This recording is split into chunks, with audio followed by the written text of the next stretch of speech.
BJP spokesman Shaina NC is also with us. Welcome to this special broadcast.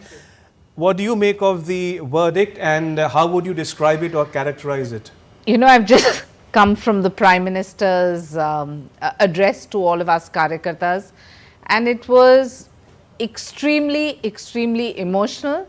At the same time, it enthused us completely because he said 2-3 things which I'd like to highlight here. Sure. Number one, he said that if you look at the verdict which has come, the BJP on its own is larger than this whole India alliance to start with.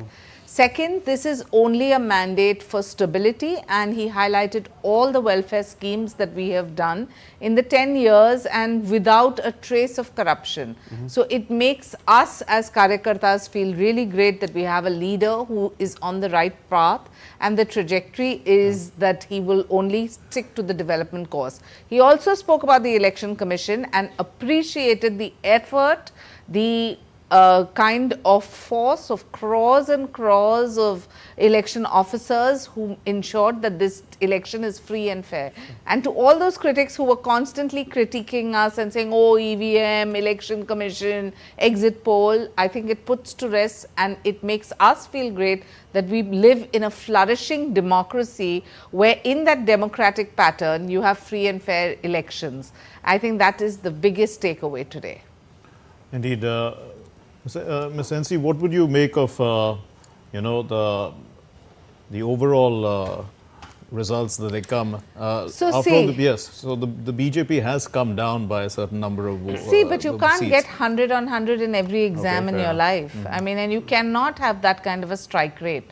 We set the benchmark so high. So if the numbers fall, I don't think that that is a criticism. If at all, we are the type of party, look at what the Bharatiya Janata Party did vis-a-vis Kerala, Telangana, Andhra, even Odisha. We were never in these states, but the kind of work that was put in by us as a cadre to ensure that today in Odisha you have a BJP government.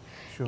That's the kind of address and approach. So if you make up somewhere, you lose somewhere, and we do understand that the loss in Uttar Pradesh and Maharashtra needs to be dealt with immediately, and that's what we're proposing to do. And for the benefit of viewers joining us from India and around the world, watching this special broadcast would be wondering what should they expect from Modi 3.0 in terms of maybe big ticket reforms on the economic front or even foreign policy and security front. How would you give them a flavor of what to expect over the next several years?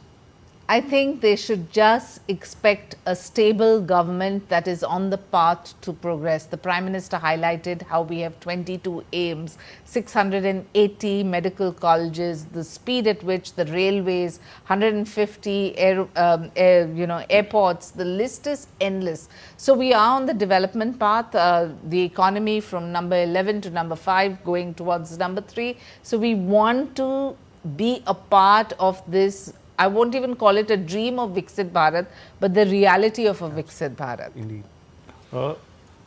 There are some concerns that people have raised, I mean experts have raised about the coalition. I mean, after all, it is not, I mean the BJP doesn't have a majority on its own, so it doesn't have that kind of bandwidth to provide this kind of stability that you're talking about. In that context, would the coalition partners be expecting too much? Some people are concerned about that. How would you react? I think the coalitions of the NDA are very different to the alliances of the India Alliance. The India Alliance, they have come together to knock off somebody, the arithmetics of a seat, no ideology. On the other hand, the NDA is clear that Prime Minister Modi's vision should be realized with the support of our allies. And he did mention Chandrababu Naidu and Nitish Kumar as integral parts of this trajectory, because obviously they too want development in their home states. That's the only way they can come back to power. And we will obviously work with the center state kind of alliance. And at the same time, in the days to come, I'm sure the Prime Minister is a very decisive person, so you will know what the final portfolios are and how the government is going to be formed.